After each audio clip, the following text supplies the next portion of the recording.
Welcome back to another episode of Bassmaster 78. Today we're going to be showing you some frogs and different things I got today. For the midsummer, post-spawn has just happened. It's ended, post-spawn has ended.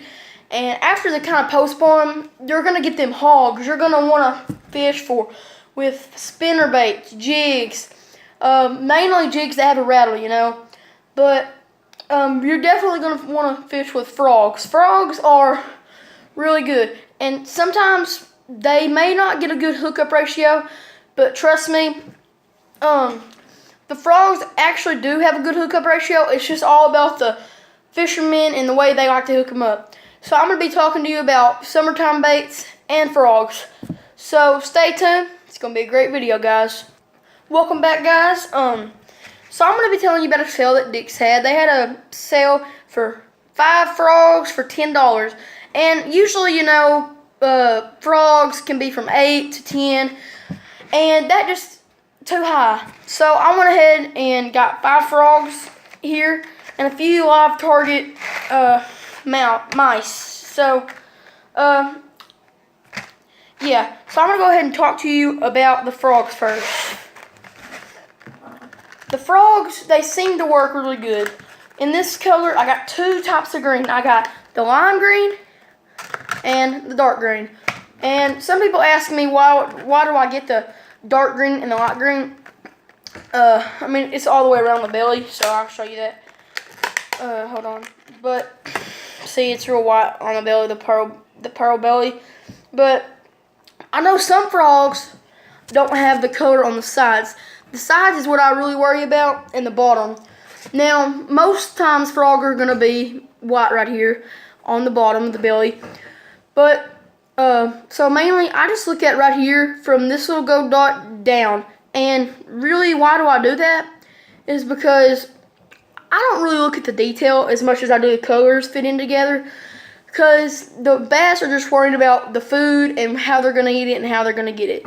That's just what they worry about. But the colors on it, sometimes they can get the bass more attractive, and it just works somewhat better if you just pick the right color, because most of the time bass don't even really care what they're going for. Like, they're really aggressive, and some fishermen don't even know how aggressive they are. And you could use a floating stick and just like carve it, didn't even put any color in it, and you can catch a fish that way. It doesn't really matter. But one of the things is the color. Like on the side, you want to make sure it's the right color, because say there's a good population of frogs, and the population was bullfrogs. Well, then I could pull out this, which is the bullfrog color, fish it, and maybe catch a pretty good bass. So that's it. This one, there could be a good population of shad, because sometimes if you look at shad, they might have a little hint of green in them. That's why I got this, because, shad, all bass eat shad. That's just true. That's just, as long as they have them in the good population, bass are going to eat the shad. But, again, another bullfrog color. Now we're going to get into mice.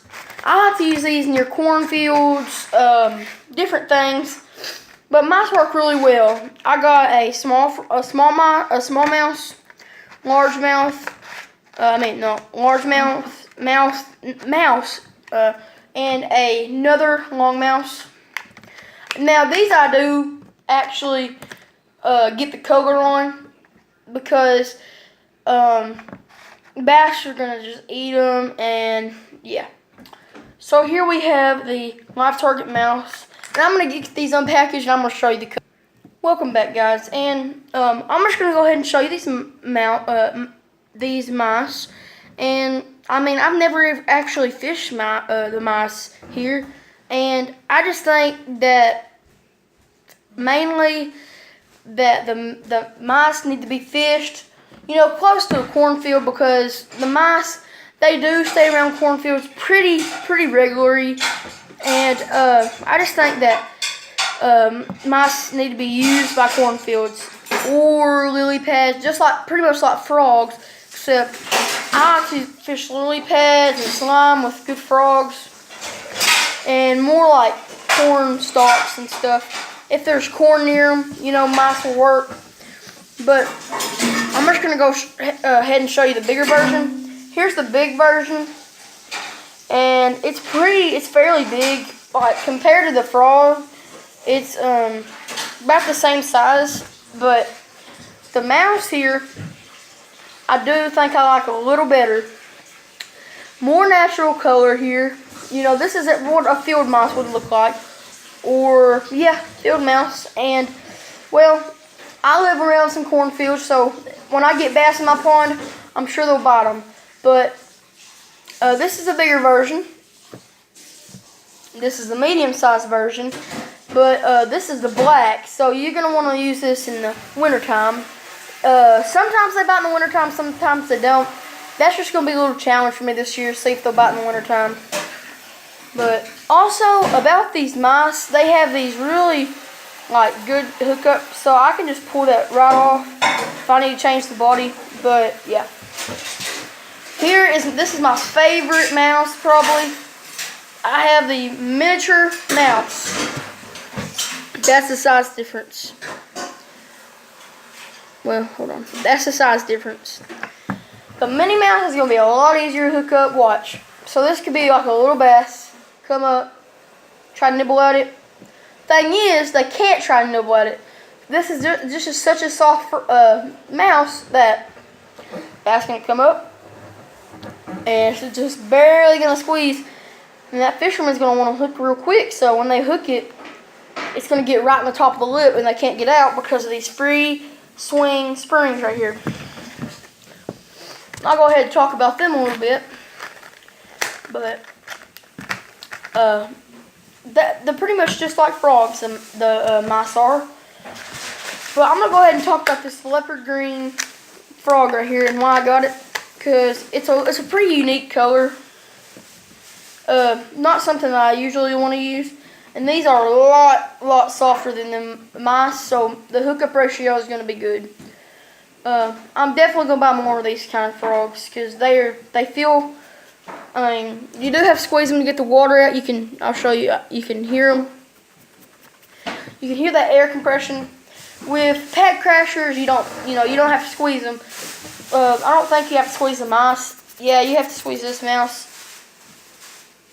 Like this. You don't have to squeeze that. You only have to squeeze like the air compressed. So, but this is probably this is probably my favorite things I got right here. Never used the mice, but I have used this. I haven't used this type of color. I usually use about a color like that, but again, which one do I think is going to work better? I got more hope for the frog than I do this. Like I said, never fished this. Has really good red eyes, so that might do something. But by the looks, I'm probably going to give it a frog. So, yeah, I'm probably going to go with the frogs. But, I mean, this is another thing to try out. So, maybe, just maybe we'll catch something on them. The softest touch is going to be this one. But, I mean, this is good for small bass and even large, bass. But you're going to get more small bass on this because larger bass, smaller bass. The reason why is because them little bass just have trouble getting, around them big old baits. This, they can slurp it up, take it, whatever. But, yeah. So, I mean, good. Now that we're done with the frogs, I'm going to head into the spinner baits and other time baits.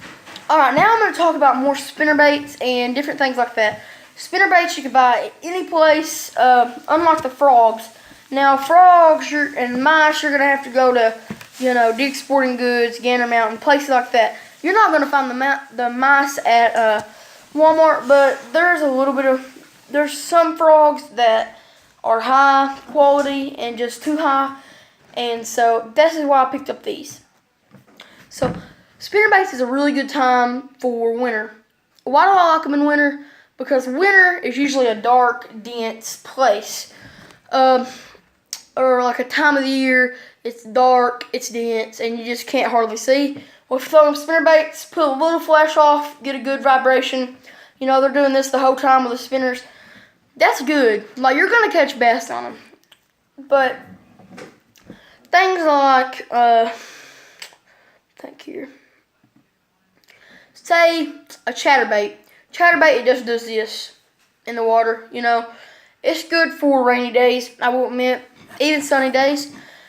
But the spinnerbait has a little more vibration. It's going to put a little more vibration, and you're going to catch a little bigger bass on a spinnerbait than a chatterbait. Well,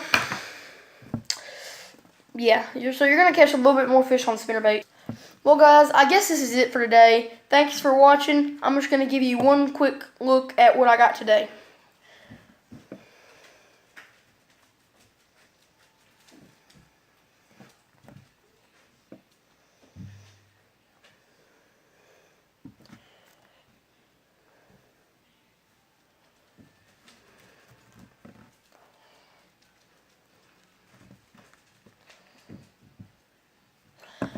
Well, guys, that's it for today. This is what I got, and if you're wanting to go to the Dick's Sporting Goods deal, you need to go now. You need to act fast because next week they're not going to have this deal, and you need to act fast. So, thanks for watching. Hope you took something from the tips I gave you. Definitely, I would try out this frog. It looks good. Looks pretty sick. So, here's the brand. I don't know if you want to know the brand, but here it is. It's the Tackle Company. This brand is a new brand. Haven't ever used it. Looks like they have some high quality stuff for a cheap amount of baits. Kind of like Tackle Warehouse. You know, they make pretty good stuff. But these are my frogs and mice I got today. But anyways, thanks for watching. Have a great day. And go catch some bass.